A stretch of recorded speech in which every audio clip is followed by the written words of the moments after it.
मार्च, ये तारीख सिर्फ एक दिन नहीं बल्कि भारत के इतिहास का वो पल है जिसने पूरी एक पीढ़ी को झकझोर दिया।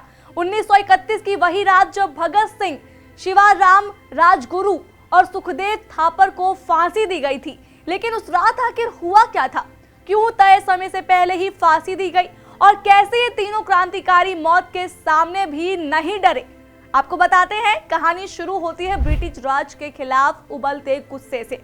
1928 में जब लाला लाजपत राय पर लाठीचार्ज हुआ और उनकी मौत हो गई, तो ये सिर्फ एक नेता की मौत नहीं थी, ये पूरे देश के आत्मसम्मान पर चोट थी। इसी का बदला लेने आए भगत सिंह, राजगुरु और सुखदेव, जिन्होंने अंग्रेज अफसर जेपी सॉन्डर्स की हत्या कर दी। इसके बाद भगत सिंह अंडरग्राउंड हो गए, लेकिन उनका मकसद बदला नहीं था। वो चाहते थे कि देश जागे। 1929 में भगत सिंह और बाटू केशवर दत्त ने दिल्ली की सेंट्रल असेंबली में बम फेंका, लेकिन ये बम किसी को मारने के लिए नहीं बल्कि बहरों को सुनाने के लिए था। उन्होंने खुद गिरफ्तारी दी ताकि कोर्ट को वो मंच बना सके जहां से उनकी आवाज पूरे देश तक पहुंचे। फिर शुरू हुआ लाहौर षड्यंत्र केस और आखिरकार तीनों को फांसी की सजा सुना दी गई।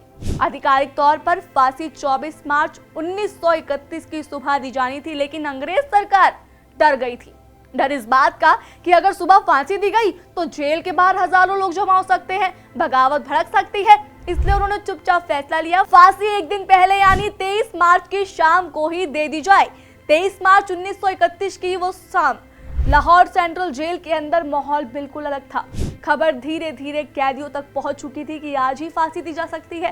कहा जाता है कि उस वक्त भगत सिंह अपनी कोठरी में व्लादिमीर लेनिन की किताब पढ़ रहे थे। जब जेलर उन्हें लेने आया तो उन्होंने मुस्कुराते हुए कहा, ठहरो, पहले क्रांतिकारी को दूसरे क्रांतिकारी से मिल तो लेने दो। शाम करीब 7 बजे के आसपास तीनों को उनकी कोठरियों से बाहर निकाला गया। आमतौर पर फांसी हमेशा सुबह दी जाती है, लेकिन उस दिन सब कुछ नियम के खिलाफ हो रहा था। तीनों एक दूसरे का हाथ थामे हुए थे और उनके मुंह से नारे गूंज रहे थे, इंकलाब जिंदाबाद, साम्राज्यवाद मुर्दाबाद। फांसी के तख्ते तक जाते हुए उनके चेहरे पर जरा भी डर नहीं था। जेल के गार्ड तक हैरान थे कि भाई ये तीनों इतनी हिम्मत ला कहां से रहे हैं। कहा जाता है कि जब उन्हें आखिरी इच्छा पूछी गई तो उन्होंने कहा, हम तीनों को एक साथ फांसी दी जाए। फांसी से ठीक पहले एक मार्मिक घटना का जिक्र मिलता है। एक जेल कर्मचारी ने भगत सिंह से कहा, अब तो भगवान को याद कर लो।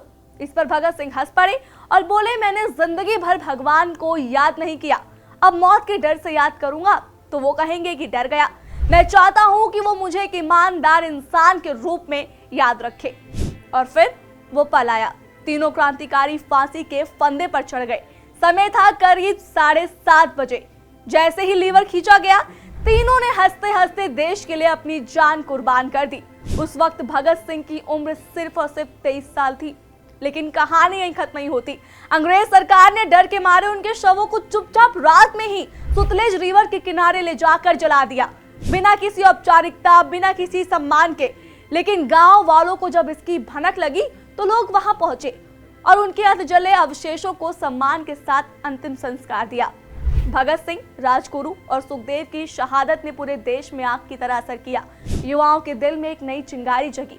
लोग सड़कों पर उतर आए। आजादी की लड़ाई और तेज हो गई। भगत सिंह सिर्फ एक नाम नहीं रहे, वो एक विचार बन गए, क्रांति का, साहस का और अन्याय के खिलाफ खड़े होने का। और शायद यही वजह है कि 23 मार्च की जब भी रात आती है तो इतिहास के पन्नों में नहीं बल्कि हर भारतीयों के दिलों में वो रात जिंदा रहती है।